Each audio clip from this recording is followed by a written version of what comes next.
আমি এখন মাননীয় সংসদ সদস্য মাওলানা দেলোয়ার হোসেন সাইদি সাহেবকে বক্তব্য রাখার জন্য অনুরোধ জানাচ্ছি।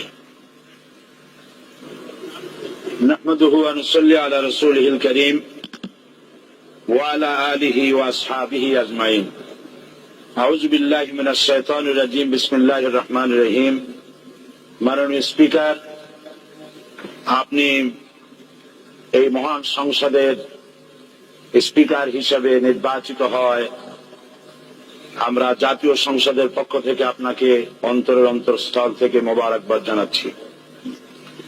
মাননীয় স্পিকার, আমি আজ এই সংসদে দাঁড়িয়ে ওই মহান আল্লাহ পাকের প্রশংসায় সেজদা অবনত হচ্ছি, যিনি 1 অক্টোবরের ব্যালট যুদ্ধের মাধ্যমে সুদীর্ঘ 5 বছরের দুঃশাসন, সীমাহীন দুর্নীতি, ইসলাম বিরোধী কর্মকাণ্ড, দেশব্যাপী ভয়াবহ সন্ত্রাসের মোকাবেলায় 4 দলীয় ঐক্যজোটের মহা বিজয় দান করেছেন এবং যার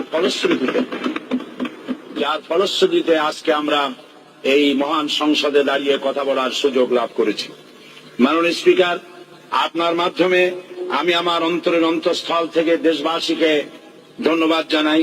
বিশেষ করে আমার নির্বাচনী এলাকা পিরোজপুর, নাজিরপুর, ইন্দুরকানীবাসী ভাই বোনদের প্রতি কৃতজ্ঞতা জানাই, যাদের অক্লান্ত পরিশ্রমে এবং মূল্যবান ভোটের মাধ্যমে আমি নির্বাচিত হয়ে মহান সংসদের সদস্য হওয়ার সুযোগ লাভ করেছি। মাননীয় স্পিকার, বাংলাদেশের 13 কোটি মানুষকে যারা পরিচালনা করবেন আজকে তারাই এই মহান সংসদে বসে আছেন।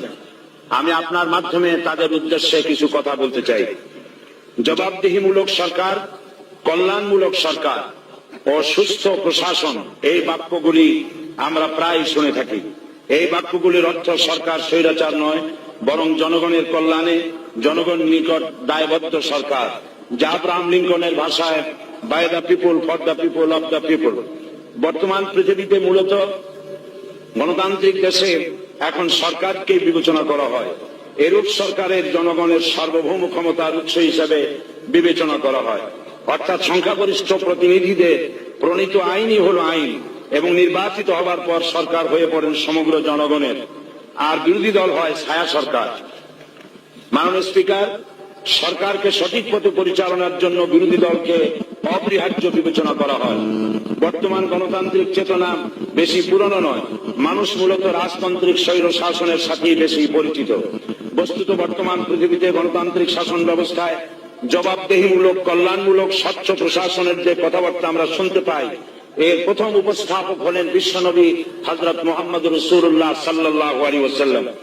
বর্তমান গণতান্ত্রিক ব্যবস্থাপনার সাথে ইসলামের মূল পার্থক্য হল সার্বভৌমত্বের ধারণা নিয়ে। ইসলামের দৃষ্টিতে সার্বভৌমত্বের মালিক জনগণ নয়, মালিক হলেন আল্লাহ রাব্বুল আলামিন। কিন্তু সরকার গঠন ও পরিচালনা জনগণের ইচ্ছার ভিত্তিতে হতে হবে। জনগণের ইচ্ছার বিরুদ্ধে ক্ষমতায় থাকার অধিকার ইসলামের স্বীকৃত নয়। মাননীয় স্পিকার, সাধারণত লক্ষ্য করা যায় সরকার, সরকারি কর্মকর্তা ও কর্মচারী বৃন্দ জনগণের উপর নানাভাবে জুলুম, নির্যাতন বা শোষণ করে থাকে। জনগণের খাদেম না হয়ে তারা হয়ে পড়েন জনগণের প্রভু। তারা জনগণের সম্পদকে তসরুপ করে। এই অবস্থা থেকে মুক্ত করার জন্য রাসূল করিম সাল্লাল্লাহু আলাইহি ওয়াসাল্লাম সরকারি কর্মকর্তা ও কর্মচারীদের মধ্যে তীব্র দায়িত্ব অনুভূতি জাগ্রত করে তিনি বলেন, ঘুষ দাতা ও গৃহীতা উভয় জাহান্নামী। নবী করিম সাল্লাল্লাহু আলাইহি ওয়াসাল্লাম আরো বলেছেন, আমরা যদি কাউকে কোনো রাষ্ট্রীয় দায়িত্ব প্রদান করি তখন সেই ব্যক্তি তার ব্যক্তিগত কাজ যতটা নিষ্ঠা ও আন্তরিকতার সাথে পালন করে, রাষ্ট্রীয় দায়িত্ব যদি সেভাবে পালন না করে তবে কিয়ামতের দিন তাকে উল্টো করে জাহান্নামে নিক্ষেপ করা হবে। রাষ্ট্রীয় সম্পদ তসরুফের ব্যাপারে কঠোর হুঁশিয়ারি উচ্চারণ করে বিশ্বনবী মুহাম্মদ রাসূলুল্লাহ সাল্লাল্লাহু আলাইহি ওয়াসাল্লাম বলেছেন, রাষ্ট্রীয় দায়িত্ব পালনকারী কেউ যদি 1 টুকরা সুতা বা তার চেয়েও ক্ষুদ্র কোনো জিনিস খেয়ানত করে তবে কিয়ামতের দিন খেয়ানতের বোঝা মাথায় করে তাকে উঠতে হবে। মাননীয় স্পিকার, আল্লাহ রসুল যে সরকার ব্যবস্থা প্রতিষ্ঠা করেছিলেন তা সত্যিকার অর্থে ছিল জনকল্যাণমূলক সরকার। তার সরকারে দায়িত্ব পালনকারী ব্যক্তিবর্গের মধ্যে চরম দায়িত্ব অনুভূতি জাগ্রত করে দেওয়া হয়েছিল। এটা সম্ভব হয়েছিল কেবলমাত্র আখিরাতের তীব্র বিশ্বাস ও মহান আল্লাহর দরবারে জবাবদিহিতার অনুভূতির মাধ্যমে। মানুষের নিকট জবাবদিহিতা পাশ কাটিয়ে যাওয়া যায়, কিন্তু আল্লাহর নিকট জবাবদিহিতা পাশ কাটানোর কোনো সুযোগ নেই। মাননীয় স্পিকার, নবী করিম সাল্লাল্লাহু আলাইহি ওয়াসাল্লামের সরকার ব্যবস্থাপনায় সবাই যেমন আইনের দৃষ্টিতে সমান অধিকার ভোগ করেছে, ঠিক তেমনি ভাবে রাষ্ট্রের নাগরিক হিসাবে সবারই মৌলিক চাহিদাসমূহ পূরণ হয়েছে। ঋণগ্রস্ত এতিম অসহায় জনগণ রাষ্ট্রীয় তহবিল থেকে সহযোগিতা লাভ করেছে। মূলত এটা জনকল্যাণমূলক সরকারের ধারণা বিশ্ববাসী তখনই প্রথম অবলোকন করে। মাননীয় স্পিকার, নবী করিম সাল্লাল্লাহু আলাইহি ওয়াসাল্লাম সরকারি কর্মকর্তাদের বিরুদ্ধে কোনো অভিযোগ পেলে তখনই ব্যবস্থা গ্রহণ করতেন। আইনের চোখে সবাই সমান এবং এ কারণেই শাসকদের আত্মীয় স্বজন কারো পক্ষে সম্ভব ছিল না জনগণের উপরে জুলুম করা।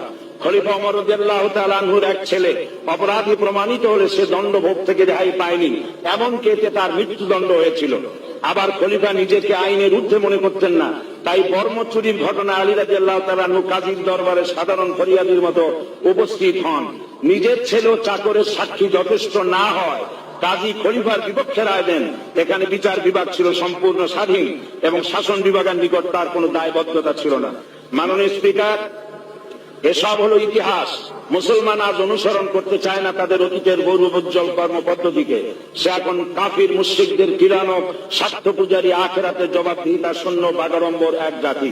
মাননীয় স্পিকার, যে জাতির এক পূর্বসূরি মাথায় আটার বোঝা বহন করে নিয়ে চললেন আর বলে গেলেন মানুষ কেন ফোরাতের কূলে যদি একটি কুকুরও না খেয়ে মারা যায়, তবে এই ওমর রাদিয়াল্লাহু তাআলা আনহুকে কিয়ামতের দিন আল্লাহর দরবারে জবাবদিহি করতে হবে। আর আজ সেই জাতির দায়িত্বশীলরা জনগণকে অভুক্ত রেখে তাদের মুখের গ্রাসে ভাগ বসায়। জনগণ তাদের নিকট উপস্থিত হলে মনে হয় যেন গোলাম প্রভুর দরবারে উপস্থিত হয়েছে, আর অহেতুক উৎকোচ দাবি করে তাদের উপর জুলুম করছে। আর আল্লাহ পাক জালিমকে কখনোই পছন্দ করেন না।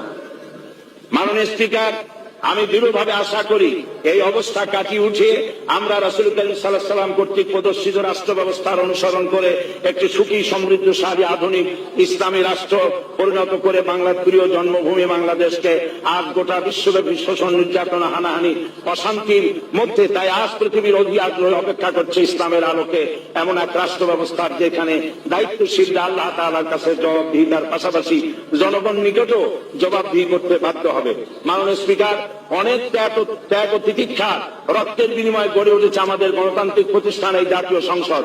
এই সংসদের সম্মান রক্ষা করার দায়িত্ব আমাদের সবার। গণতান্ত্রিক চর্চা, গণতন্ত্র প্রতিষ্ঠার স্বার্থে আমি আজ প্রধান বিরোধী দল আওয়ামী লীগকে সকল হিংসা, বিদ্বেষ ও পরাজয়ের গ্লানি ভুলে গিয়ে সংসদে যোগদানের উদাত্ত আহ্বান জানাচ্ছি। পরিশেষে আমি আপনার মতো সর্বজনশ্রদ্ধ একজন মার্জিত ও সুশিক্ষিত ব্যক্তিকে এই মহান সংসদের স্পিকার হিসাবে লাভ করে আমরা আনন্দিত হয়েছি। আমাদের সংবিধানের সংরক্ষণ, সমর্থন ও নিরাপত্তা বিধান এবং আপনার অভিভাবক সুলভ নিরপেক্ষ আচরণ ও সংসদকে ধন্য করবে বলে আমরা বিশ্বাস করি। আপনাকে ধন্যবাদ। আসসালামু আলাইকুম ওয়া রাহমাতুল্লাহ।